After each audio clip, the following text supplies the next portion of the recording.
I'm really excited to introduce my long-term friend and fellow community champion, Tali Leibowitz. She will be talking about bridging the gap between community and product. Just a little bit of info about her.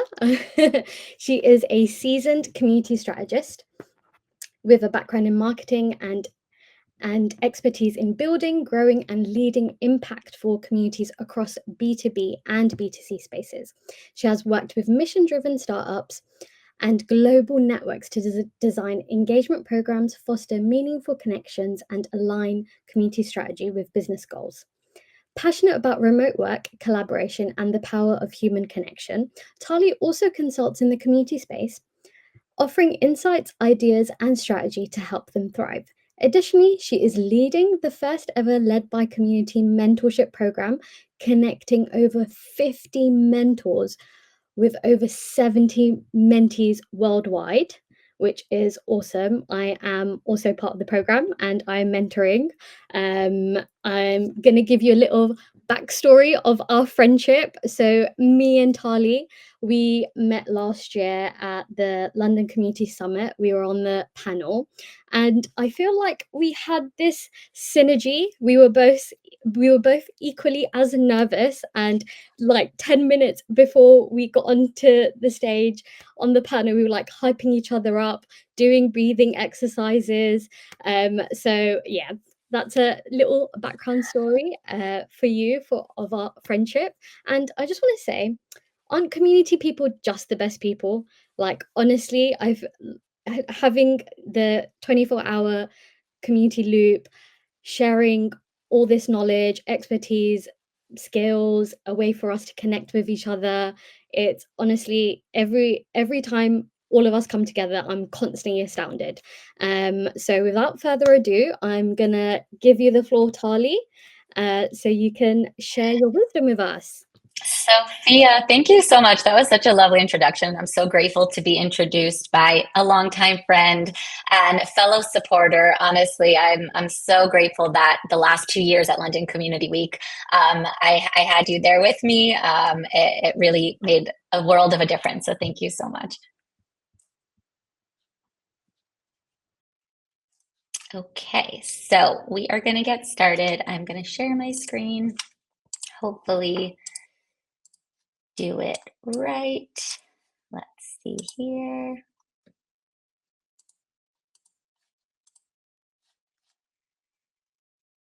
Okay, I'm hoping that you can see the right screen. And so we are going to get started. So again, I just want to thank Sophia for that introduction, and thank you all for being here with me today. I'm really excited to be part of Loop. What an incredible conference brought together for all of us here, and amazing speakers. So just to share a little bit more context about my journey, after working in marketing for many years, I felt like something was missing. So after a bunch of coffee chats, I came across the world of community building. And this is exactly what I was looking for, that perfect overlap of my skills, experience with the missing piece of forming human connection and interaction. So while marketing is one to many, community is many to many. And that's my favorite part. It's building together with the members, forming relationships, and seeing the impact on individuals as well as the community as a whole. And also understanding how community is the key for many of the different teams inside the company. So before we deep dive into product, I want to give a little bit more background and context. And although we use these terms interchangeably, a community is not the same as an audience. So one second. Oh, I'm getting feedback. We're seeing the slides smaller. Hopefully you're seeing them now. A bit bigger. I increased the size, so hopefully all is good now. Wonderful. So getting back to it. So community is not an audience. An audience is a one-way relationship. You consume content passively. It's limited interaction. It's a more transactional mindset. A community is a two-way relationship. that forms connections. So you have create and you share the content together. There's active discussion and collaboration. There's emotional investment in the shared outcomes. So an example that I like to use is when you hear audience, think of a concert. Everyone is facing the stage, listening to one voice. In community, it's more of a campfire. People are talking to each other, they're sharing stories, they're building trust. And so for your business or company, for your team, that campfire is where the real insights emerge. Communities provide deeper signals. There's more invested in your success, more likely to provide detailed feedback, and they're also connected to each other, which makes a big difference. So the shift from audience to community transforms how we gather the insights, validate ideas, and build products that truly serve user needs. Now that we've looked at how they differ, let's also talk about how community fuels marketing, transforming customers into advocates, creating a more authentic and impactful strategy. So while traditional marketing relies on one-way communication, usually it's campaigns that are pushed out to audiences with limited opportunity to respond. Feedback is a little slower, sometimes after the fact. Community-driven strategy flips that script. So instead of one way, it's two-way conversation. Members generate the stories, insights, and even the content that drives connection. So instead of periodic campaigns, you have continuous feedback streams. And most importantly, it shifts from transactions to relationships. And that's what makes community so powerful. It doesn't replace marketing, but it transforms it. And that transformation is what sets up perfectly for how community also fuels product. So everyone wins when you treat community as a strategic growth driver. When you connect the dots between community, marketing, product, that's when the real magic happens. So today's talk, we're going to explain how communities are more than just support hubs. It's where your most engaged users live. They share what works, what doesn't, what they wish existed, most of the time without even prompting them. And this makes them a treasure trove of insights that can shape your product and marketing strategies. Too often, those insights get lost. So this talk is going to be on how to bridge that gap and make community indispensable to your product team and to your company. So product doesn't need more noise. They need signals. Our job is to be the translators. Take that raw data and insight from our community and turn it into something usable and actionable. Now, in my experience, there's a few common denominators and steps that I take to do this. And so I built this framework. It's a simple process to help translate community insight into something that product teams could actually act on. So it's a lightweight system that I've been using across different organizations to bridge that gap between community and product, and I find that it really works. So these 5 steps I call voice to help make it easier to remember, and they help structure that process. So you validate, you observe, you interpret, you connect, and you elevate. It's about validating product priorities, observing what the community is saying, and interpreting that feedback smartly, keeping a consistent feedback loop open between the teams and your community members. And now I'm actually going to walk you through a few real life examples where I applied this framework so that you can get a feel for how it is in practice and how you might adapt it to your team as well.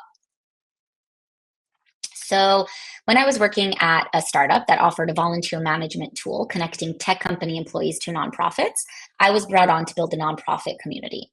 As a small early stage startup, our product, the volunteering platform, was absolutely central to our success. The product team needed constant feedback from users, so customer success handled the demand side of the marketplace, while community was in charge of surfacing the insights from the supply side, from our nonprofits. And so we created a system to do it well, and we followed the voice framework to see it in action.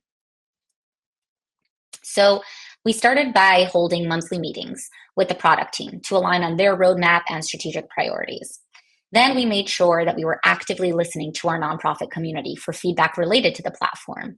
We documented all of that input into Monday.com, since that was the tool that we were using at the time for our weekly team tasks anyway. But the product team, on the other hand, was using a platform called Jira. So after filtering the nonprofit feedback, we distilled the top 3 most important insights, and we shared them directly in Jira. From there, we tracked progress and updates asynchronously and kept a clear record of what was being addressed. And just as importantly, we consistently shared updates back with the community, because it's important to keep that loop between the different teams. And then each month we'd sync again with product and continue there. So this approach really created an efficient and organized system that helped both teams thrive, and it also built a lot of trust.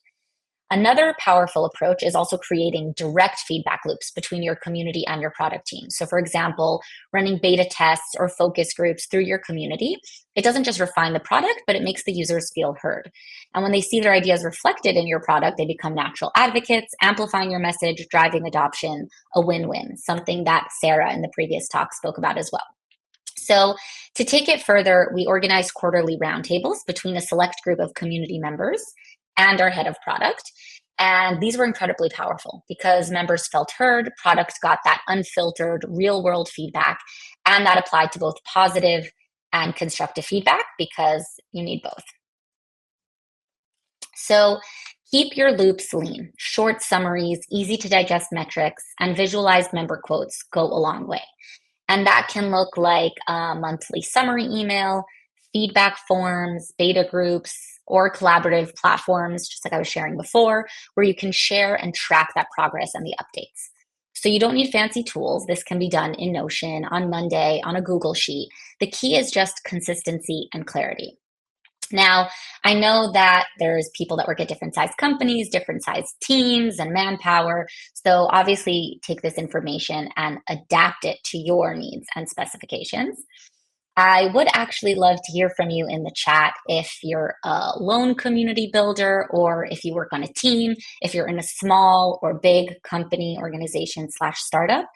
So if you can share that in the chat, I'd love to get an idea of the type of community team and the type of company that you are working in before I get into the next examples.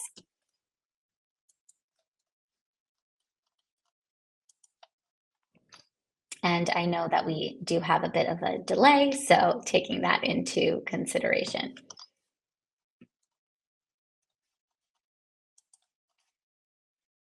So I see here, small team of 4. Amazing. Definitely have a lot of experience with that. Small team of 2. Okay. Thank you, G and Jessica. I think I would say that majority of my experience is with small teams. So that's really great to hear. And that is also how I'm going to share in the next example. So team of, I see Roxanne, team of 3, software company with 19 plus products. Wow. Okay. So I have an example for that as well.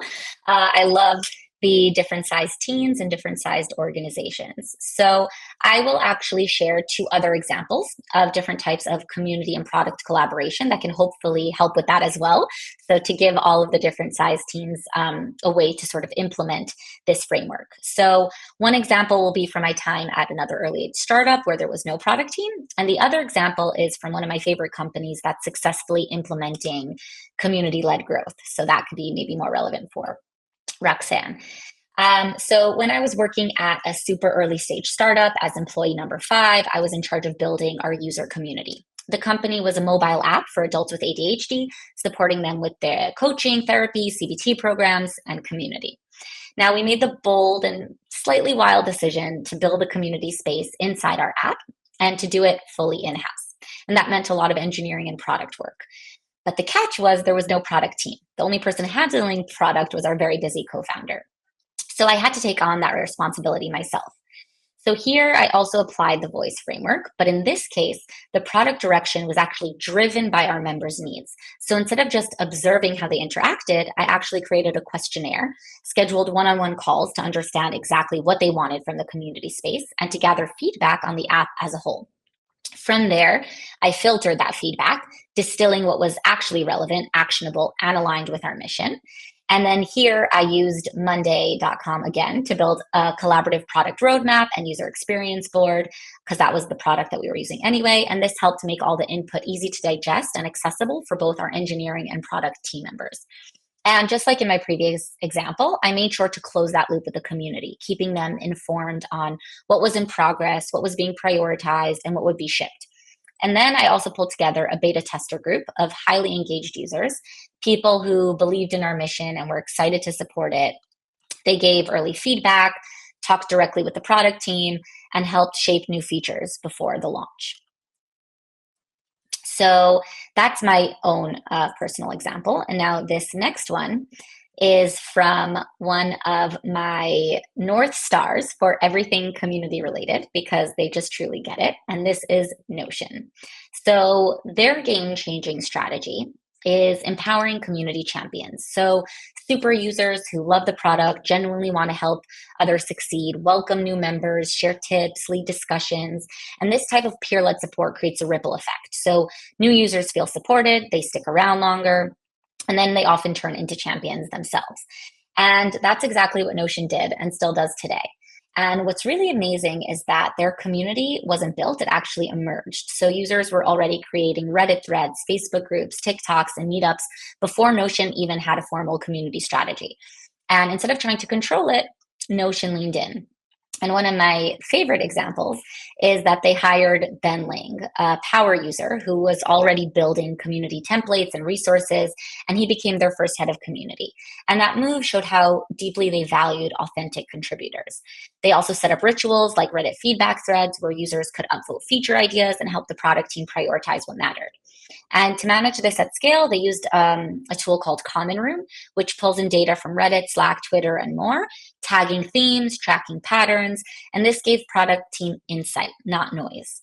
So you don't need to control every space that your community lives in. You just need to listen across touch points and then translate those signals into meaningful product direction.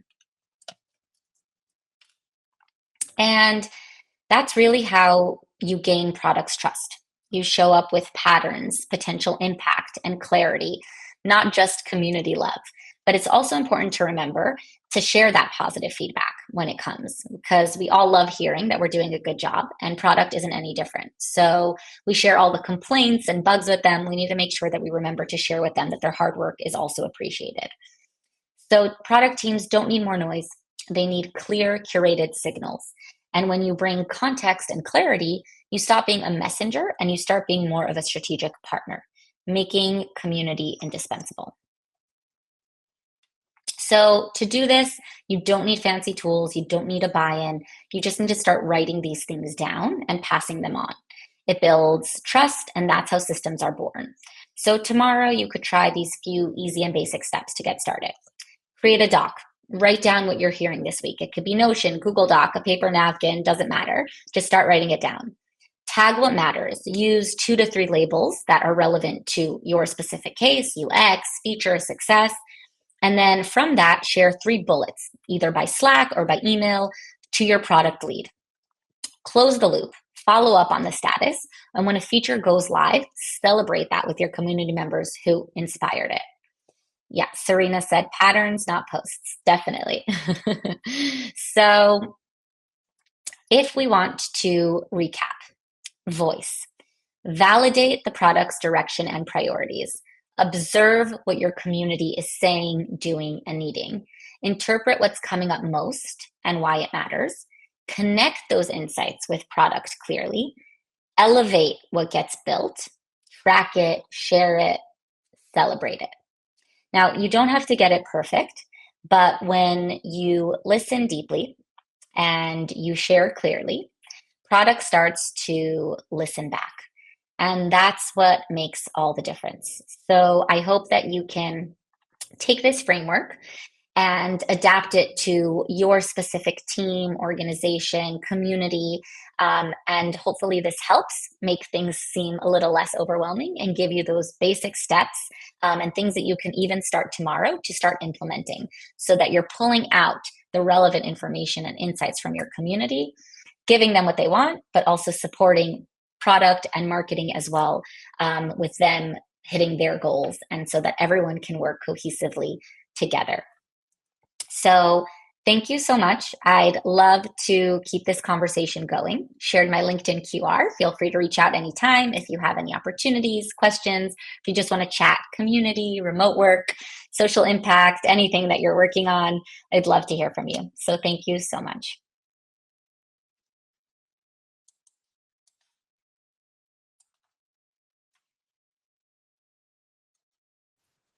Thank you, Tali, for that. That was very insightful. Lots of learnings and takeaways.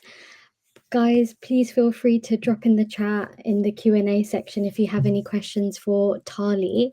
I'm gonna start things off by asking a couple of questions myself. I hope you don't mind. I'm full of questions. Let's do it. So,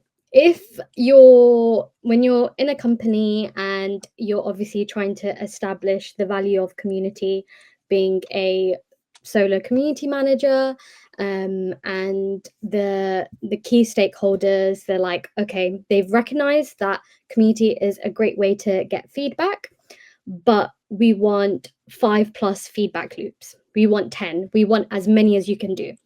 So how do you, as the community manager, really look at, what they want and how to prioritize them, and obviously condense the feedback loops, because that's going to create some kind of fatigue? What would your advice be? Definitely. Yeah. So I think this kind of goes back into the framework that it's also about distilling what's the most important feedback that we need to get. So it's also clarifying, first of all, to leadership, hey, we can't share too much because then again, we go back to noise and not clarity. So let's kind of dial down. And that's why the first step is that validation. It's understanding, hey, what are the company goals? What's product's goals? And then listening into community and listening to those feedback loops and understanding, okay, where's the intersection? Where's that overlap? And then once you understand the sort of few key points of overlap, that's the kind of feedback that you're going to be focused on at the moment, the one that's taking priority. Of course, you want to always kind of keep the pulse on all the rest of what's going on.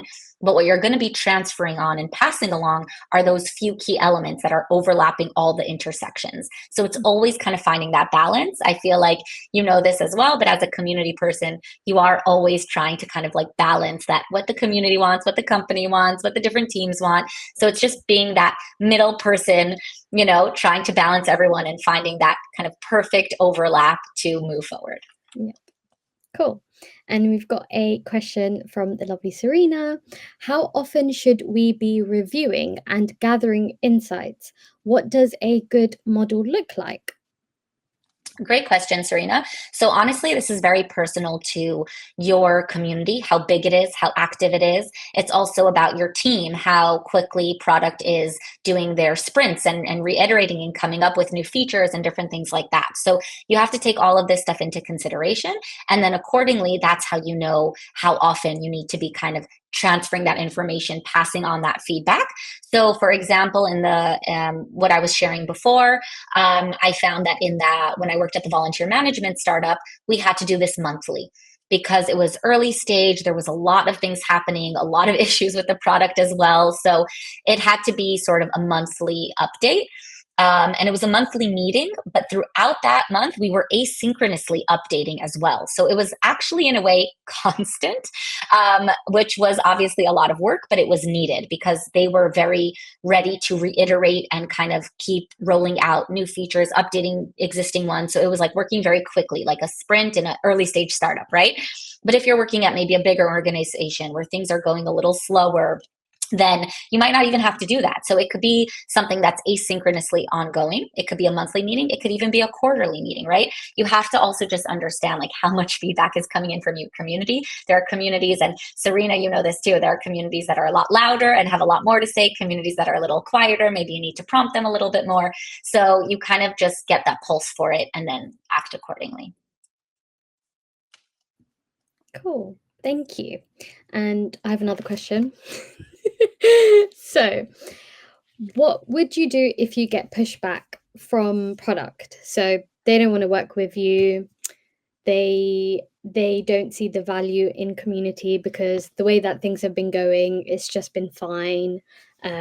They've got their own roadmap, which is set priorities based on what the brand and business think is the right way to go. So how do you persuade them to work together? Yes, the million dollar question. Wonderful question. And I've spoken about this a lot, but I've definitely experienced that myself, having a lot of pushback, also sort of trying to justify the importance of community, trying to justify that community members, their feedback is more important than how possibly product sees the product going, because at the end of the day, these are the users. And so I've definitely had a lot of these, unfortunately, these experiences. And I will say that's why the example that I gave about the direct feedback, so the beta tester groups or the round tables, in my opinion, that has been the best way to prove how important it is for product to listen to community. So when you connect them directly and you're not the middleman, it really changes their whole vision, outlook, and view on what they're building and on their plans moving forward and on their roadmap. So, I've organized quarterly roundtables with select community members with our head of product. And I always felt that after those roundtables, our head of product was a lot more open and lenient and open-minded to accepting kind of community direction, because it wasn't coming from me, Tali, it was coming directly from our community members, who are our product users at the end of the day, who are the people that we want to be using the product, happy with it, and keep coming back to it. So again, I think also coming, of course, with data to back it up and information is really critical, but sometimes a direct communication is the best way to actually break through that initial ante that you sometimes receive. Thank you for that, Tali. I think the other day when I was looking, I'm in the stage of getting community feedback, gathering all the insights, and when you have a lot, you're like, whoa, this is a lot. And what do I do with it? I've got so much, and all the teams, everyone wants to know, what are they saying? Like, are we doing things the right way? And I'm like, oh my God, there's just chaos in my mind. So what do I do? How do I prioritize it? So this has been super helpful for me, and I'm sure many others that have tuned in.